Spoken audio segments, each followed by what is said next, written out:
Le hockey sur glace, appelé le plus souvent hockey, est un sport d'équipe se jouant sur une patinoire spécialement aménagée. L'objectif de chaque équipe est de marquer des buts en envoyant un disque de caoutchouc vulcanisé, appelé rondelle ou palet, à l'intérieur du but adverse situé à une extrémité de la patinoire. L'équipe se compose de plusieurs lignes de 5 joueurs, qui se relaient sur la glace, ainsi que d'un gardien de but, qui se déplace en patin à glace et manipule la rondelle à l'aide d'un bâton de hockey également appelé crosse en France ou canne de hockey en Belgique et en Suisse. Le hockey est originaire du Canada et s'est développé à la fin du XIe siècle en Amérique du Nord.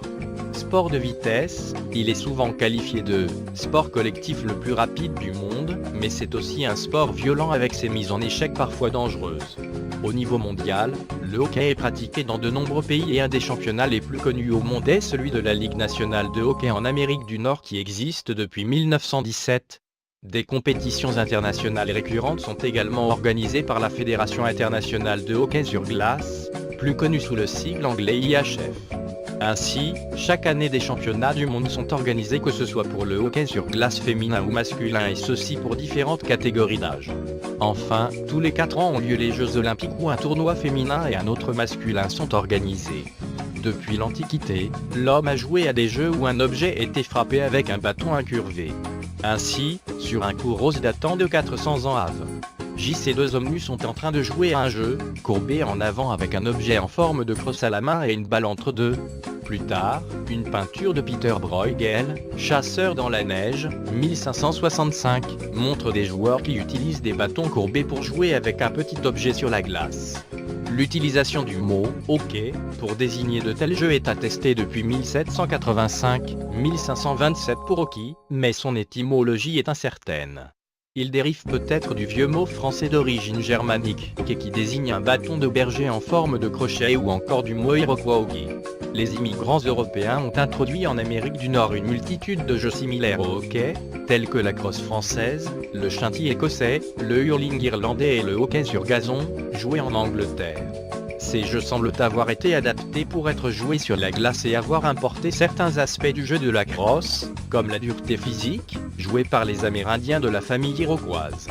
Plusieurs villes du Canada peuvent prétendre à être le berceau du hockey sur glace, Halifax, Windsor ou encore Kingston, mais la fondation du jeu moderne du hockey sur glace a lieu à Montréal au Québec.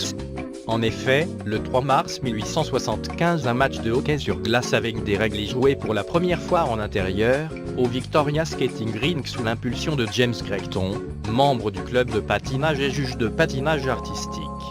Le match oppose deux équipes composées de 9 joueurs chacune, des gardiens de but, un arbitre, un palet, des règles sur lesquelles les protagonistes se sont mis d'accord, un temps de jeu limité à raison de 60 minutes et enfin un score noté.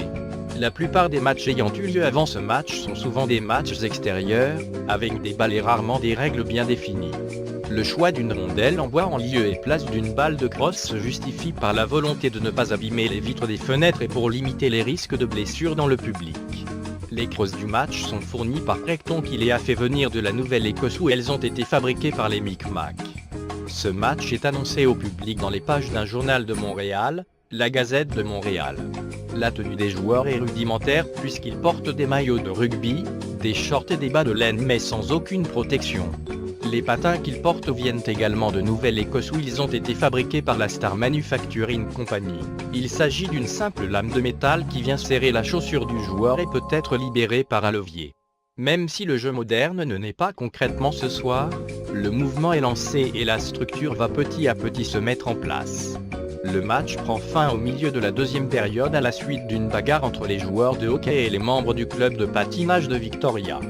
8 ans après ce premier match, le hockey est un sport exclusivement réservé aux garçons de bonne famille et le Canada compte moins de 100 joueurs. Cependant le jeu devient de plus en plus populaire au sein de l'élite anglophone et en 1883, l'Association des athlètes amateurs de Montréal, MAA, a pour tâche d'organiser un tournoi de hockey sur glace pour le défilé du carnaval d'hiver de Montréal de 1883. Le carnaval est peu fréquenté par les francophones mais les Américains y viennent en nombre. Grâce à la couverture du tournoi par les journaux, pour la première fois le hockey brille sur la scène internationale. Même si en fin de compte, le carnaval est une manifestation bourgeoise, il s'agit surtout d'une vitrine extraordinaire pour le hockey et l'engouement se répand à l'est des États-Unis et du Canada.